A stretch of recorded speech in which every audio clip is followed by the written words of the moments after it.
বলি তোমার ওই মাতার আব্বাকে খুঁজে বেড়াচ্ছো। আমি হলে কবে ও বাড়ি থেকে তাই দিতি।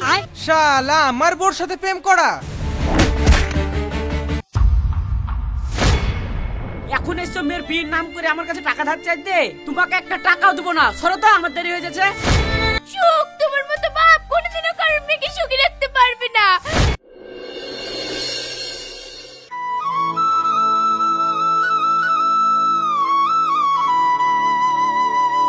রওশন, আমার আব্বাকে দেখেছো? কাকে আব্বা বলছো? ওই মাতালকে। ও কথা বলছো কেন রওশন? মাতাল হলেও সে তো আমার আব্বা। তুমি বলি তোমার ওই মাতাল আব্বাকে খুঁজে বেড়াচ্ছো। আমি হলে কবে ও বাড়ি থেকে তাই দিতি। দেখো মা, তোমার আব্বা ওই মোটা আম গাছ তলায় পড়ে আছে।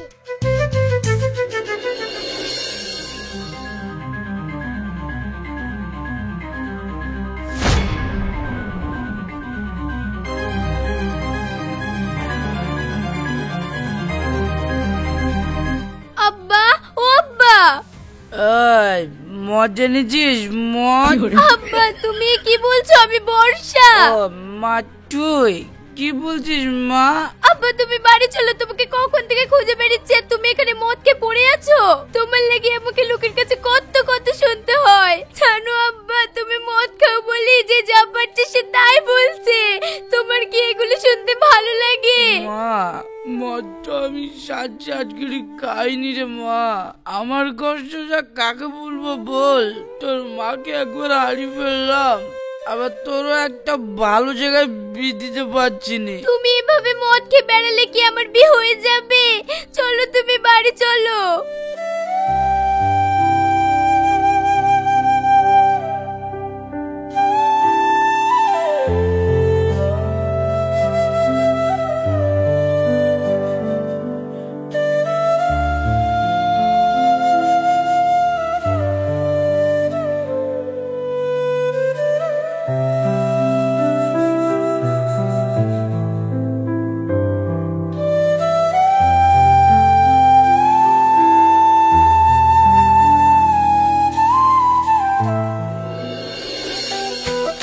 শুনেন ভাই, এই যুগে মেয়ের ভালো জায়গায় বিয়ে দিতে গেলে একটু টাকা খরচ করতে হবে। তা তো আপনি করতে পারবেন না। তাছাড়া আপনি মদ খান বলি পাড়াতে এত দুর্নাম, কোন ছেলেই আপনার মেয়েকে বিয়ে করতে রাজি হচ্ছে না। আরে তার লেগে তো আপনাকে ডাকা। শুনেন ভাই, যেভাবেই হোক আমার মেয়ের বিয়ের ব্যবস্থাটা আপনি করে দেন, আমি আপনাকে পুষে দিব।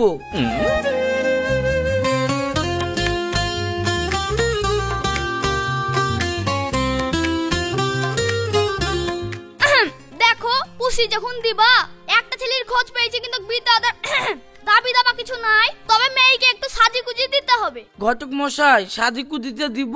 তাও আর মার যেটুক গয়নাগাটি ছিল সবই তো আমি সংসার চালাতে গিয়ে শেষ করে ফেলেছি। কি দিয়ে সাজি দিব?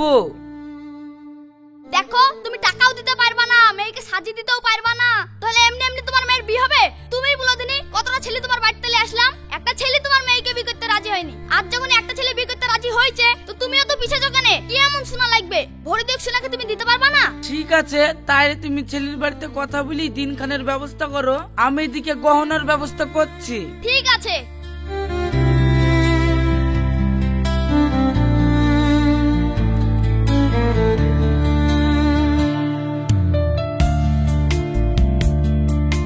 আব্বা তুমি যে বিয়েতে কথা দিয়ে দিলা, তুমি এখন গয়নাগাটির ব্যবস্থা কি করে করবা?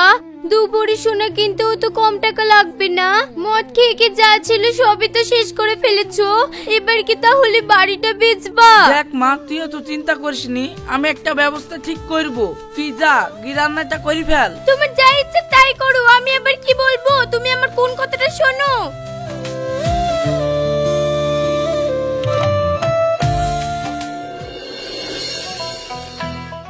আল্লাহ, আমি একটু মদ খাই বলি কেউ আমাকে বিশ্বাস করে দুটো টাকা ধার দিল না।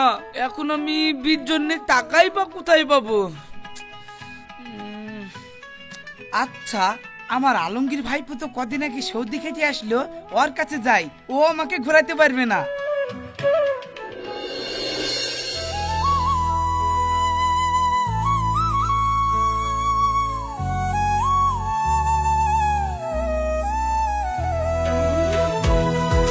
কি ব্যাপার চাচা তুমি? বাপ, একটু তোমার কাছে আসলাম, বর্ষার বি ঠিক করেছি তো। বিয়ে ঠিক করেছো, খুব ভালো কথা, কিন্তু আমি আগেই বলতেছি কোনো টাকা পয়সা দিয়ে সাহায্য করতে পারবো না। বাপ ওই টাকা পয়সার লেগে তো আশা, বেশি দিতে হবে না, ওই লাখ দিয়ে টাকা দিলে আমার খুব উপকার হইতো। না না, টাকা পয়সা দিতে পারবো না, আমি ঘর ধরে আমার হাত শর্ট। টাকা পয়সা ঠিকই আছে, বুলো ভাইপো দিব না। হ্যাঁ দিব না, যাও। তোমার মতন মাতার লোককে টাকা দিয়ে মরবো? নিজের যা টাকা পয়সা ছিল সবই তো মদ খেয়ে খেয়ে নষ্ট করেছো। এখন এসছো মেয়ের বিয়ের নাম করে আমার কাছে টাকা ধার চাইতে। তোমাকে একটা টাকাও দেবো না, সরো তো, আমার দেরি হয়ে যাচ্ছে।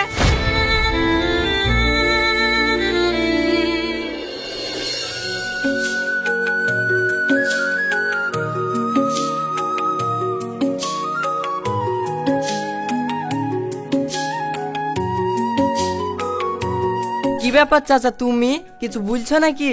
হ্যাঁ বাপ, একটু দরকার ছিল, তোমার দোকানেই গেছিলাম, তার দোকান বন্ধ বলে আবার বাড়িতে আসলাম। ও আচ্ছা আচ্ছা, তাহলে কি দরকার বলেন। বাপ বুলা বলতে গেলে বর্ষার বিল লাগছি, তা ভরি দিয়ে গয়না লাগবে। শুনো চাচা, সোনার এখন অনেক দাম, আমি কিন্তু ধার বাকিতে মাল দিতে পারবো না, আগে বলে দিচ্ছি। আরে ধারে না, মাল সব নগদেই গড়াবো, তুমি আগে লিস্ট কলটা করলাও তো। হ্যাঁ বলো, কি কি করাবা?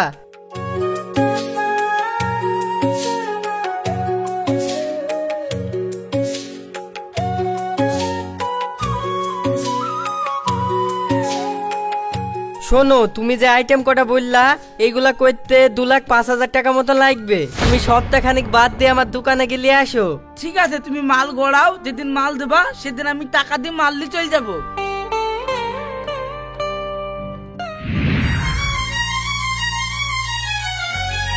কি গো, আমি আর কতক্ষণ বসে থাকবো? বিটা তাড়াতাড়ি পড়ানোর ব্যবস্থা করো, আমাকে আবার অন্য জায়গায় বিয়ে পড়া যেতে হবে। তাড়াতাড়ি বললেই হলো, আমাদেরকে যে গয়নাগুলি দেওয়ার কথা আছে সেগুলো আগে বুঝিলি, তারপর তো বিয়ে হবে। কই ঘটক মশাই? ও আকাশ ভাই শুনো। কই গো, সেই গয়নাগাটি কই? তাড়াতাড়ি বের করো, ওইদিকে ছেলে বনু আবার দেখতে চাইছে।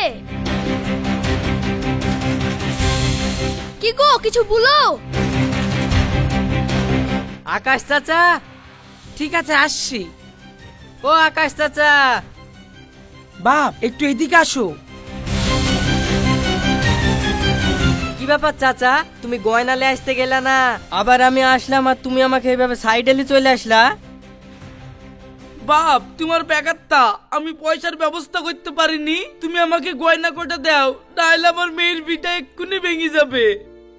ইয়া তুমি কি বলছো? টাকা না নিয়ে আমি কি করে তোমাকে গয়না দেবো? দেখো বাপ, আমার ওই আলমগীর ভাইপোর সাথে কথা হয়ে গেছে, ও এক্ষুনি আসলো বলি, আর ও আসলে তুমি তোমার টাকা পেয়ে যাবা। আসলে সিমডানের বীর গয়নার পয়সাটা আলমগীর দিবে বলিছে তো। আর হ্যাঁ, টাকা পেয়ে গেলে তুমি জানে খবরদার চলে যাও না, অবশ্যই দুটো কিছু মুখে দিয়ে যাবা। ও ঠিক আছে চাচা, অসুবিধা নাই। এই দেখেন গয়নাগুলা নেন।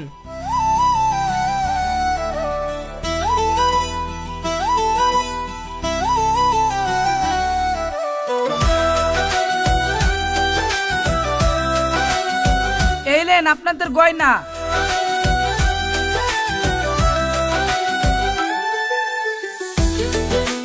এই দেখো গয়না চলে এসছে, বিপণনের ব্যবস্থা করো।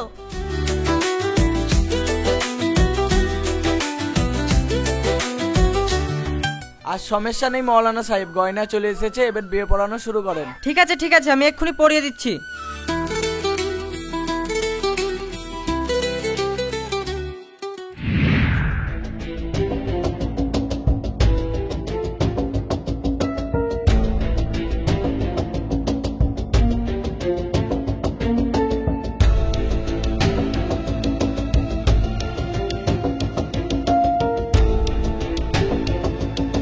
চাচা, আপনি যে বললেন আপনার ভাইপো এসে টাকা দেবে, এইদিকে যে এক এক করে সবাই বিখাই বাড়ি চলে গেল, আপনার ভাইপো তো কই আসলো না?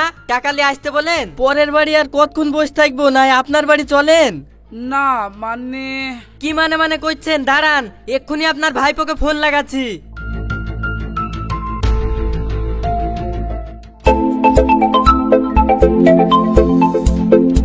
বল রানী, কিছু বলছিস? আলমগীর ভাই, আমি বিয়ের বাড়িতে বসে আছি, গয়নার যে 2 লাখ টাকা দেওয়ার কথা, সে টাকা তো এখনো দিতে আসলে না। গয়না? আমি আবার তোর কাছে কবে গয়না করালাম যে তুই টাকা চাইছিস? কেন? তোমার নাম করে তোমার চাচা যে আমার কাছ থেকে 2 লাখ টাকার গয়না করেছে। এই, আমি কি তোকে গয়না দিতে বলেছিলাম নাকি? তুই যে মাতালের কথা শুনে গয়না দিয়েছিস, সেই মাতালের সাথে তুই বুঝে লেগা আমি তোকে টাকা মাকা দিতে পারবো না। চাচা তুমি মাতাল জানতাম, কিন্তু তুমি যে এত বড় চিটার তা তো আমি জানতাম না।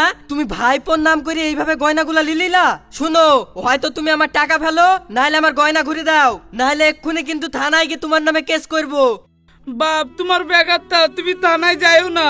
আমি জানি আমি বিশাল বড় ভুল করে ফেলেছি, কিন্তু আমি এটা করতে বাধ্য হয়েছি, নাহলে আমার মেয়ের বিটা ভেঙে যেত। বাপ তুমি আমাকে কটা দিন সময় দাও। ওইসব আমি কিচ্ছু জানিনি। তোমার মতন মাতাল আমার টাকা জীবনেও শোধ করতে পারবে না। শিগগিরই তুমি মেয়ের বাড়ি থেকে আমার ওই গয়না ঘুরিয়ে এসে দাও। শালা মাতাল আমার সাথে চিটারি করা। বাপ এই তো সবে আমার মেয়ের বিয়ে হইলো, আমি সেখানে যাব কি করে বলো দিনি? তোমাকে কোথাও যাইতে হবে না, তুমি তোমার মেয়েকে ফোন করে বলো আমি কাল কি ওর বাড়িতে যাচ্ছি, ও যেন আমার গয়না সব আমাকে ঘুরে দেয়। ঠিক আছে বাপ, আমি বলে দিচ্ছি। তবে তোমার কাছে একটা অনুরোধ, তুমি জানে সবারই মাঝে গিয়ে আমার মেয়ের কাছে গয়না গুনা চাইও না। হাজার হোক ওইটা তোমার মেয়ের ঘর।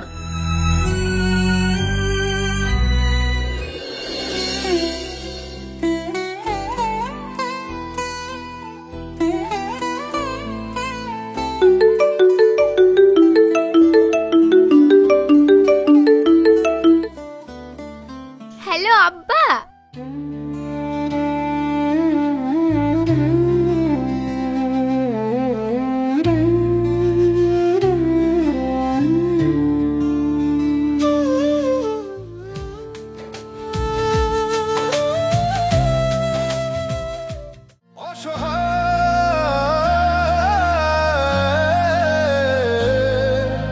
জীবনটা শুধু কাঁদা, অসহায়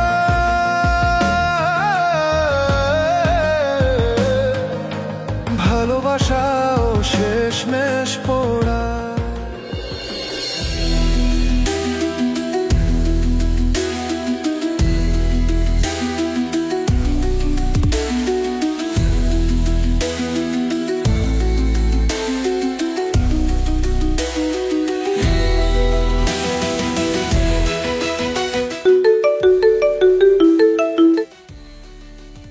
হ্যালো, আমি সোনার দোকানদার বলছি।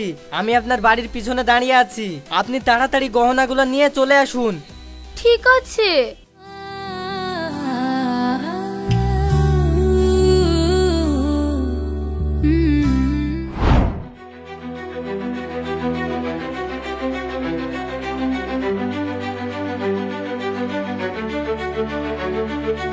কি ব্যাপার বৌমা, তুমি এদিকে কোথায় যাচ্ছ?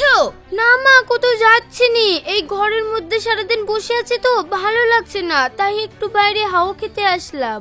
সে হাওয়া খেতে আসলা ভালো কথা, কিন্তু তোমার গায়ের গয়না কই? নতুন বউ এইভাবে কেউ গয়না খুলে? বাড়ি চলো।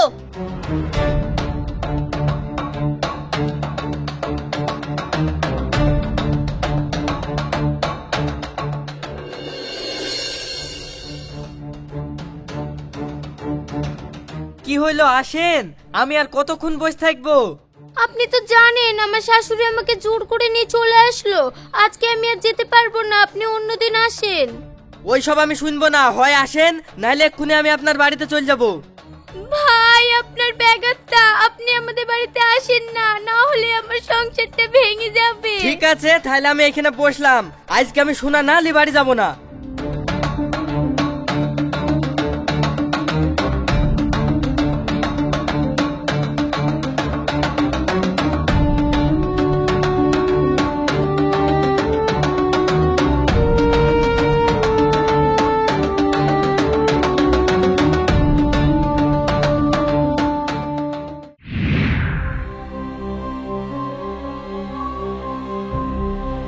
কি ব্যাপার, এই লোকটাকে সকাল থেকে বসে থাকতে দেখছি এইখানে, আবার আমার বাড়ির দিকে উল্কু ফুলকু হয়ে তাকাচ্ছে।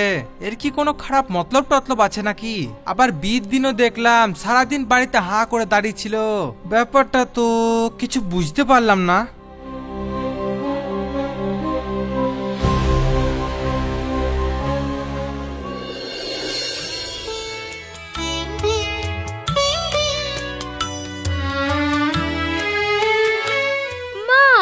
কি করে বুনতে হয়? থামো, আমি দেখে দিচ্ছি।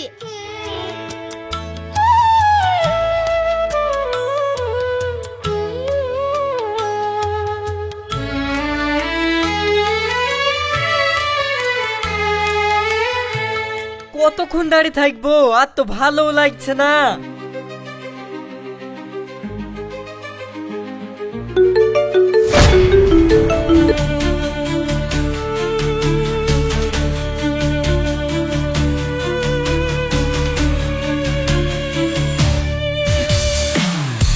মা, তোমার বৌমা কোথায় গেল? কি করে বলবো রে, তোর বোর ব্যাপার স্যাপার আমার ভাল লাগছে না। এই দা সকালবেলাতেই দেখছি গায়ের গয়না টয়না খুলে রাস্তায় ঘুরে বেড়াচ্ছিল। আমি আবার ধরে বাড়িতে আসলাম। ইয়া তুমি কি বলছো মা? হ্যাঁ আমি ঠিকই বলছি। কোন খোঁজ খবর নিলি নি? হট করে কি মেয়ে বিকল্লি চলে আসলি? এমনিতেই শুনেছি ওর বাপ মাতাল, আবার ওর মা নাই। ওইসব মেয়ে ভালো হবে নাকি? কি জানি আল্লাহ আবার তোর কপালে কি লিখে রেখেছে।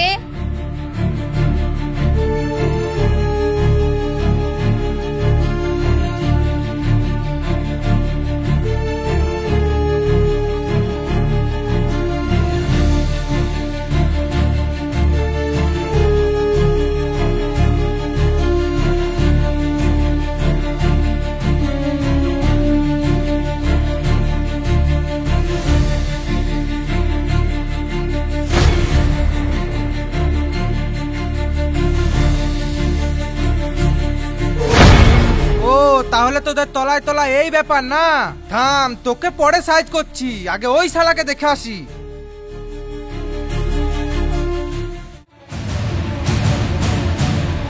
এই যে শালা, আমি চলে এসেছি। শালা আমার বোর সাথে প্রেম করা। ভাই আমাকে মারো না ভাই, আমার কথাটা তো শুনো।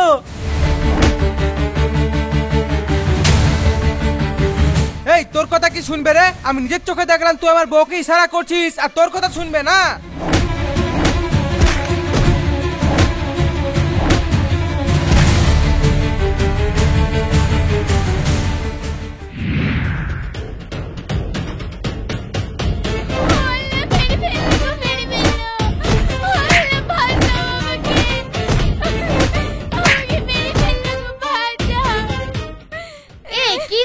তুই ভালো জানলেনি মন্দ জানলেনি, বৌমাকে এইভাবে ধরে মারছিস কেন?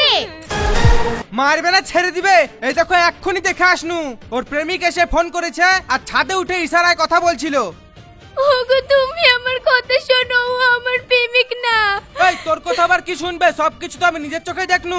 এই বাপ থাম থাম, বৌমা কি বলছে আগে শুনি। হ্যাঁ বৌমা বলো।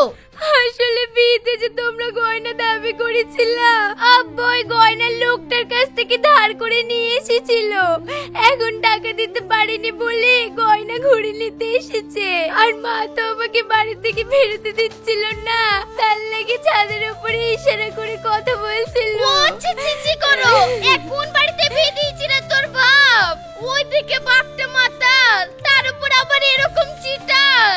লোকের কাছে মিথ্যে বলে গয়না লেসি আমার ছেলের সাথে বিয়ে দিয়েছে।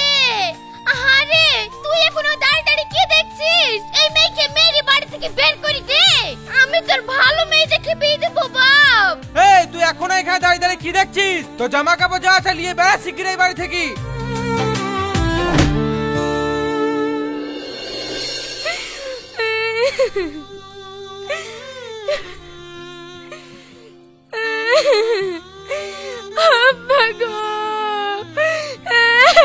কি হলো মা, তুই কাঁদছিস কেনে? তুই কাঁদবো না, তোমার মতো যার বাপ থাকবে সেই মেয়েকে তো এইভাবে কাঁদতে হবে সারা জীবন। কি করবো বল মা, আমি তো সব তোর সুখের জন্যই করেছিলাম। সুখ? তোমার মতো বাপ কোনোদিনও কারোর মেয়েকে সুখী রাখতে পারবে না। তোমার মতো বাপ বেঁচে থাকা থেকে মরে যাওয়া অনেক ভালো। তুমি বাপ নেবে কলঙ্ক, তোমার এই মুখ আমি জীবনে দেখতে চাই না। তোমার যদি ঘৃণা লজ্জা থাকে তাহলে তুমি আমাকে এই মুখ জীবনে দেখাবে না।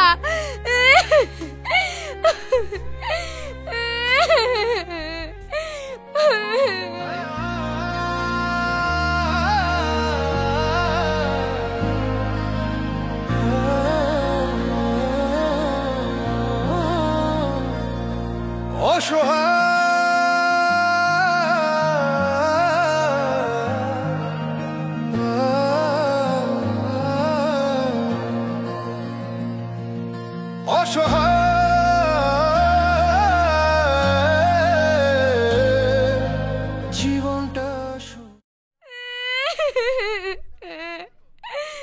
কি ব্যাপার, আব্বা দরজা বন্ধ করলো কেন?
আজকে এই গয়নার জন্য আপনাকে অনেক অপমান সহ্য করতে হয়েছে, আর এই গয়নার জন্য আমার আব্বাকে এই দুনিয়া ছেড়ে চলে যেতে হয়েছে। এমনকি আমাকে আমার শ্বশুর বাড়ির লোক তাড়িয়ে দিয়েছে। তাই আমি এই গয়না আমার কাছে আর রাখতে চাইনি। আমি আপনার গয়না আপনাকে ফেরত দিতে এসেছি। আপনি এটা নিয়ে আমাকে দায় থেকে মুক্ত করুন। দেখো, তুমি এই গয়নার জন্য সবকিছুই হারিয়েছো, আর যা তুমি হারিয়েছো তা তো তোমাকে ফেরত দিতে পারবো না। তবে তুমি চাইলে আমি তোমাকে বিয়ে করে তোমার পাশে দাঁড়াতে পারি। মা, তুই আর না করিস না, তোর মাথার উপরে আর কেউ নাই। তুই এখন সব চাইতে অসহায়, আর সবকিছু জেনেও যখন এই ছেলেটা তোর পাশে দাঁড়াতে চাইছে, তখন তুই তাকে ফিরিয়ে দিস না, তুই ওকে বিয়েটা করেই নে। কিরে মা, বল তুই রাজি? ঠিক আছে চাচি, তোমরা যা চাও তাই হবে।